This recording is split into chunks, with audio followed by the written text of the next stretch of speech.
Hello, and welcome to Connect, the monthly series where we bring in experts, innovators, and community members and together explore themes of loneliness, social connection, and healthy aging across Massachusetts. I'm your host, Sandra Harris, the state president of ARP Massachusetts and a co-leader of the Massachusetts Task Force to End Loneliness and Build Community. In the spring of 2019, we noticed the impact the worldwide epidemic of loneliness was having in the Commonwealth. At that time, we knew there were over 540,000 plus adults, 50 plus, who were living alone and at risk for loneliness. Organizations and community leaders were witnessing this epidemic in their local communities, and they were seeking help. It was this call for help that sparked the creation of the Massachusetts Task Force to End Loneliness and Build Community.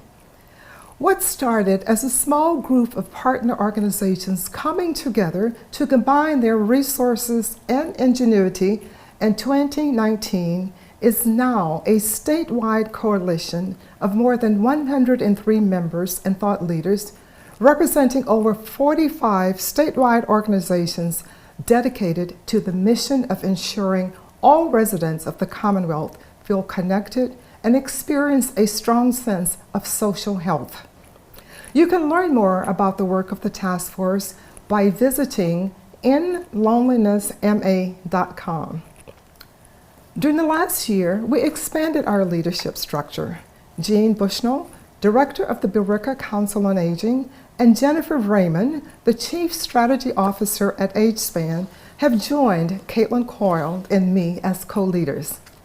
Jean is with me today to provide an update on the task force's work, our focus for this last year, our plans for the coming year, and to help inspire you to join this work in your community.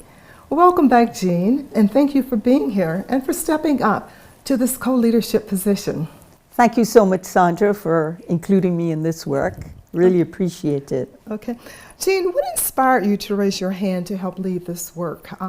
Why does this work matter to you and your community, and why step up now? Well, let's start with one of the primary reasons, and that's you. I got on the first Zoom and saw you and was so inspired by just your motivation and your commitment to this cause and your readiness to put all you've got into it to make a difference, not only at the Massachusetts level, but more fundamentally at the grassroots level. Everything you talk about is grassroots and community, and that really struck home with me. Secondly, as you know, I'm running the Billerica Council on Aging, and every day about 150 seniors come from all walks of life in Billerica to get connected, to feel that they've got a friend here, to talk to someone, to have a cup of coffee. And I see that need, I see that desire for people wanting to connect and feel whole again. Thirdly, you and I know so well that the recent work of the Surgeon General, he said to us that it ought to be an obligation for us to work in this area to make loneliness as important as our work on obesity, things of that nature.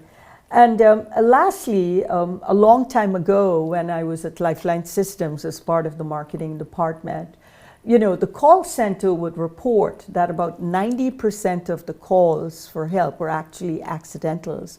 And it was basically about seniors not having heard from anyone for a couple of days and pressing their button just to hear a human voice and connect to a human being. So those are all the main reasons, but you're on top of it because I got really inspired by you. Well, thank you so much, Jean, for your kind words. It means a lot to me, and it really matters to me. And I'm hoping that we can inspire others today to join this work. Would you please provide an overview of the mission of the task force? The main mission is to help every resident in the Commonwealth to feel connected to community, a strong connection, and also to maximize their social health and welfare. You do so by mobilizing, again, leaders, influencers, advocates, to come together and pool their knowledge, their connections, and their resources to put together practical lessons, practical toolkits that could be implemented at the local level. So that's the core of the work. So can you just share with our audience some of the accomplishments of the task force to date? I think the major one is just the whole public awareness campaigns that been put on. Here is one amazing feat, and this is this monthly TV program called Connect.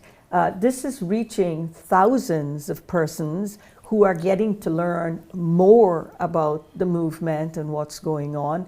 And we really, really thank WinCam for doing this with our dear friend David. Secondly, it's all the PSAs that you've done. You've brought on leaders in this area of work who could really break down the topic in a manner that is digestible to leaders and community persons, but also consumers. You've also done a lot of work with practices, looking around the state and defining what's working well and sort of packaging that so we could distribute that in ways that people could work with.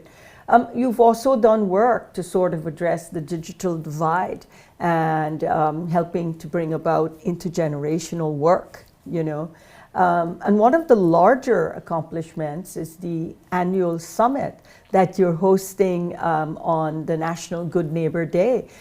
This year, on the 28th of September, it's going to be the 4th summit. So that takes a lot of work to put together. I think the task force has done a lot in the last 3.5 or so years. Well, congratulations. Thank you, Jean. It has always been, from the very beginning, part of our guiding principles. We wanted to make sure that we were rooted in community, that we were listening to the community and the residents and trying to really understand how loneliness was being manifested in their own lives, and to really go back from time to time to share with them the work that we're doing, to get their feedback, to make sure that we are listening to them and that we are addressing the problems and making a difference. When we began this work in 2019, our focus was on older adults living alone, especially those 50 plus. But since that time, our knowledge of lonely spaces has really expanded. For example, the COVID really came in and pulled back the curtain and to highlight a lot of different lonely spaces. So as we expand our understanding of who are the lonely people and where are they? Well, first of all, we've got seniors who are living alone. And as you said, that was basically the first target audience.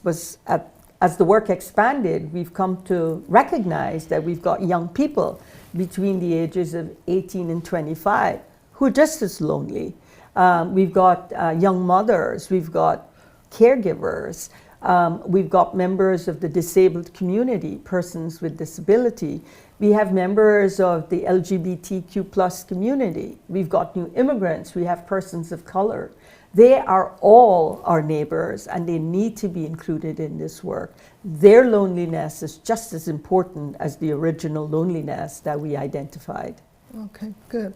As we look to the current and future challenges, what are we doing to make sure that this work is effective and that we're really making a big difference? I think you said it earlier that the work is not in isolation.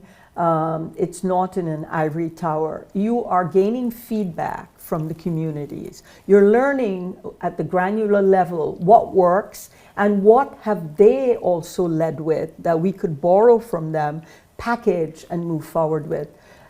This year, the task force has embarked on a pretty significant strategic planning process that's going to culminate in December with the elements of a strategic plan. What we are trying to do is really focus on the work we're doing, who are the partners we want to do that work with, and basically the ways in which we're going to be doing that work. So by concretizing the elements of our work through a strategic plan, and by bringing in the community voice in everything we're doing, absolutely we're making sure that we're going to make a real difference. Oh, wonderful. I think we've spent a lot of time on public awareness and reaching out to the community. We launched a Reach Out MA campaign where we encourage residents everywhere to reach out to their neighbors and to their loved ones, especially those who are living alone. So I know that there's a lot of work that still needs to be done in that arena. But how do we begin to look at what we consider those systemic structures that lead to loneliness and social isolation? For example, there's a lot of research that talks about the lack of connected outdoor and public spaces, looking at housing and how we ought to be looking at providing different options for housing, things like intergenerational housing, things like co-housing, other things other than, a lot of apartments and buildings specifically designed for older adults, for example. And also transportation. I mean, to be able, especially when we look at those older adults, especially who can no longer drive, how do they get from one place to the other in a safe, accessible and not expensive way of doing that? So what are some of the things, and I know that some of the things that we're going to be looking at in our strategic planning of how we do that, but what are some of the other things that we're seeing that can help guide us in those directions? Yeah. Our Surgeon General, he put together a significant advisory, recently 84 pages, and this was a product of his traveling across America and discovering the loneliness among all age groups, all economic brackets, etc. And Vivek and his team, they have now put together a very, very strong framework with basically 6 foundational pillars. Community needs to design themselves to promote connectivity. It's not just going to happen, it's not going to happen like that. Accessible public transportation, paid family leave, all of these things that we need to drive at the local level to get more connectivity. He talked about the fact that healthcare providers should be able to assess for loneliness and prescribe solutions for loneliness. How will the healthcare arena begin to do that? He wants us, as we keep our digital connectivity, not to detract from the human connections. Today we have the digital connections sort of taking a primary role, and he's not happy with that. He wants there to be balance between digital and human, connectivity.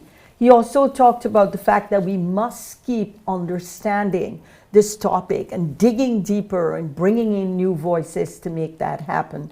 And lastly, we need to drive a culture of connection. And in that, the advisory with the 6 pillars, I think we are going to be translating that, as you said, for our strategic plan. And I think our strategic plan will also tease out practical ways in which we can apply Vivek Murthy's principles in manners and ways that are easy to implement and to measure the success of. So I think we've got something concrete to use to help us move forward. I think the thing that I found most profound about the Surgeon General's message was when he shared his personal story about loneliness. Yes. And how he has experienced loneliness in his life. So when you think about a person like a second-term Surgeon General who is lonely, then that lets us know that it happens to all of us, and there's no shame or embarrassment in identifying as being loneliness. I think we all experience it at some time in our lives, right? Right, indeed. What has the task force focused on as we begin to prepare for strategic planning this year? What has been our focus, and how do we plan to go forward, and how do we collect information that informs our strategic planning. Yeah. One of the major things that we're embarking on in a big way is what we're calling Conversations Massachusetts. And this is a particular way, it's basically a basic medicine that is hiding in plain sight that we call social connection. And Conversations, actually, we are borrowing it a little bit from our friends in New York, where people are just sitting down and beginning to talk to one another again. So we are giving guidelines to communities, and I'm in the process of doing this in Billerica. The guidelines are basically you set up informally, a space that works. We bring together tables and we bring together neighbors who will speak to one another again.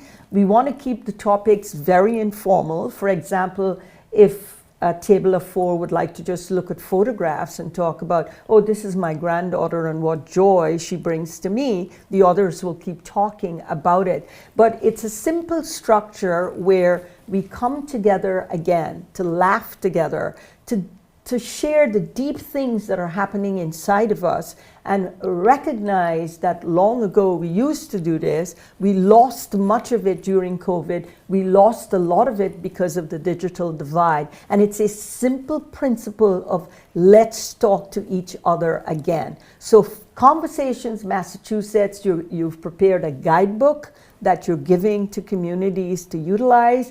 Tables will be having a guide, someone who will stimulate and guide the conversation. So we have a guidebook for Conversations, and it is the essence of the work of starting with social connection at the local level. And so we're going to build on that and keep doing more of that. So it's almost like bringing back Mr. Rogers' neighborhood, yes, right? Yes, How exciting yes, is that? yes. Where we just come together, renew our friendships, meet our neighbors all over again, or meet new neighbors, right? And begin to build community in our immediate neighborhoods. Let's talk with our remote reporter, Cara Solomon, to get a glimpse of how everyday Boston is stimulating conversations and friendships in their community. Cara? Thanks so much, Sandra, and hi to everyone out there. I'm so glad that you're watching. Our mission here at Everyday Boston is all about bridging divides. And that could be a divide between people of different ages or different races, people who come from different neighborhoods.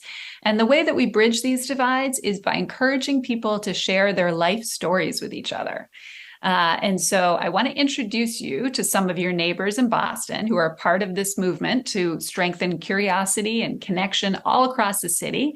And they're going to tell you just a little bit about this work, which is really all about the power of human connection. Stereotypes divide us. Stories connect us. When I'm able to connect with a complete stranger, I feel invigorated, Empowered. optimistic, hopeful.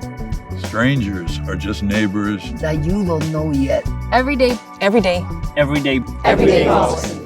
Everyday Boston is a nonprofit that connects neighbors across a divided city through the sharing of stories.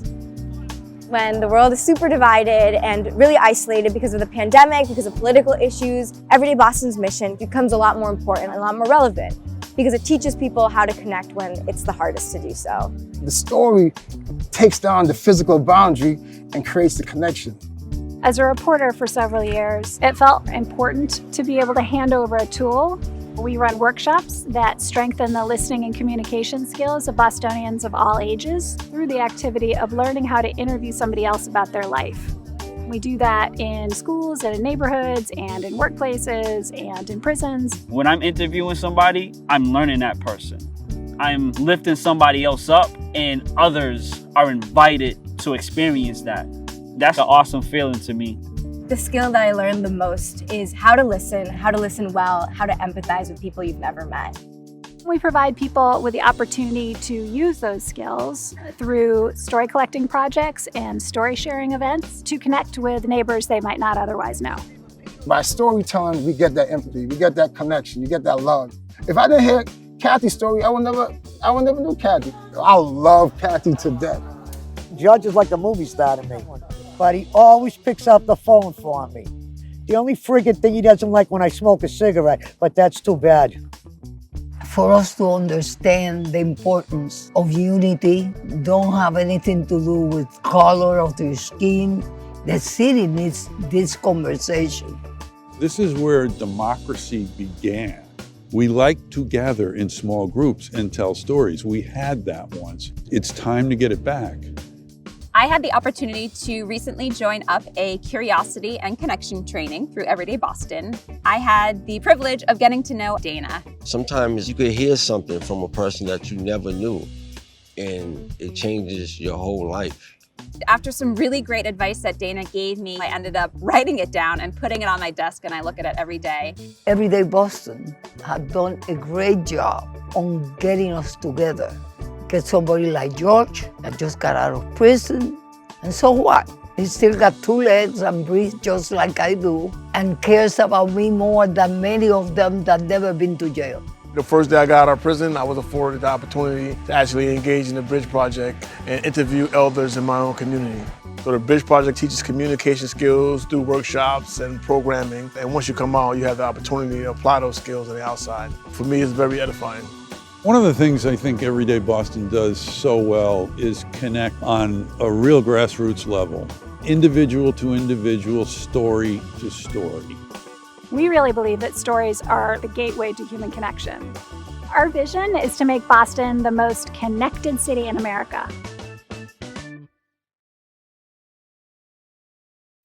All right. So now that you've learned a little bit more about what we do at Everyday Boston, I want to introduce you to something that you can do in your own community. And it's called a conversation station. And we've been doing this all across the city at different community events all summer long. And it's inspired by the work of the task force.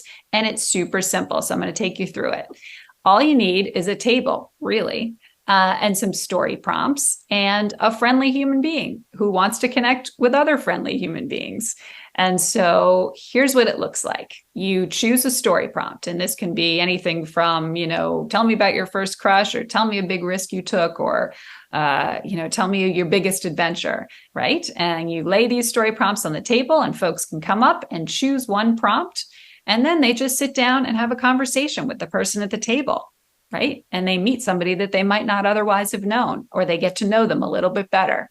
And then you end by putting one word down on a piece of paper that describes how you feel. And that's all a conversation station is. It's just an opportunity to connect with another human being. And it's practically free. All you need is a table and some pieces of paper, right? So I want to introduce you to Kent and Amina, who recently participated in a conversation station.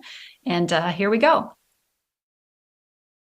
My takeaway from people today was that they really welcome this.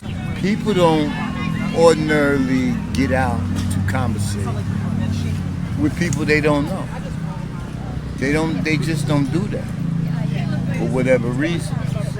But here today, it was nonstop. It helped me understand that having a conversation with another individual helps them, and what helps them helps me.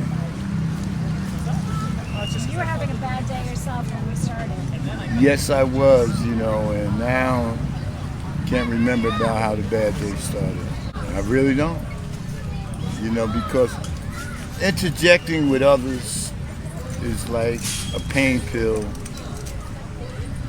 that's needed. It really is for me, and when I say for me, then I also got the choice to see that it's a pain pill for the other person. It was on the top of their scale to have a conversation. Not with a relative, not with a friend. You can tell when they look at it as, wow, I'm letting this out. It means a lot to me to be able to knowingly knowing I'm helping someone. I liked it because it got me to talk about things that I don't usually talk about. It's kind of great, like talking to someone that you don't have like history with, because they get to know you and see you like as a new person. And can you see it as being an effective sort of intervention to look at this Yes. kind of thing? meeting people is so hard. I'm going through something right now where I'm trying to make new friends. And that's like the hardest thing ever, because like, yeah, I'm in school, but then we just go to class and then we leave immediately. And I'm not working right now, so like I can't meet. And even when I did, I worked at home, and a lot of people are working at home, so it's like you can't meet friends in your house. So it's like you have to put yourself out there. So if there was more stuff like this where people could just come together and like just talk to each other, you might like meet someone who's a lifelong friend, or like that you can go on walks with, and just part of your community that you can see and say hi. And you know, I feel like sometimes that's missing, of like that connection, and having something to push you in that direction, because that's hard too, like get you out of comfort zone. Okay, and so here's the really awesome news. You all are going to get an opportunity to do a conversation station on September 28th at the summit. I'm going to take you through the whole thing. So I can't wait to see you there. Thank you, Cara and team. Jean, Conversation Massachusetts will be the focus of our annual signature event on National Good Neighbor Day, as you've already talked about on September 28th. What can participants look forward to at this year's summit? I think the most important thing is the theme that we have chosen for this year's event. As you mentioned, it's Let's Talk Massachusetts, you know, embracing conversations to build community. The first thing is that there are a lot of strategies that are happening around communities and towns in Massachusetts, and we want to hear those strategies, and we want to be able to take home concrete ideas that we can build on. The second important thing, we want to learn about why is it important for us to talk together. It seems simple, but we have to remind ourselves about how important it is for us to talk together. We want to be able to have attendees join in conversation in all the various topics. And we would also like to encourage people to host a watch party where you're looking and learning together. It's going to be a great summit, because at the center of it, as we mentioned, is going to be Conversations Massachusetts. And that is such a part of the solution, the community solution for us to get back on track. Jean, thank you so much for being with us today, and for the expertise, the energy, and the commitment that you bring to the leadership of the task force. And I'm glad to be part of this work. Thank you. And thanks to you, our audience. We hope you've heard something today that inspires you to join this work in your community. I invite you to celebrate National Good Neighbor Day with us on September 28 by attending our annual summit, Let's Talk Massachusetts, Embracing Conversations to Build Community. Consider hosting a neighborhood watch party with your neighbors, or a smaller gathering with your loved ones and friends. We look forward to celebrating National Good Neighbor Day with you. You can get more information at inlonelinessma.com/summit. We also look forward to seeing you next month for another episode of Connect. Until then, let's commit to intentionally maintaining purpose, meaning, and connections in our lives. And let's reach out to our loved ones and neighbors, especially those living alone. It's the little things that can make a big difference. Visit us at inlonelinessma.com to watch past episodes of Connect and to learn more about the work of the Massachusetts Task Force to End Loneliness and Build Community. Thank you.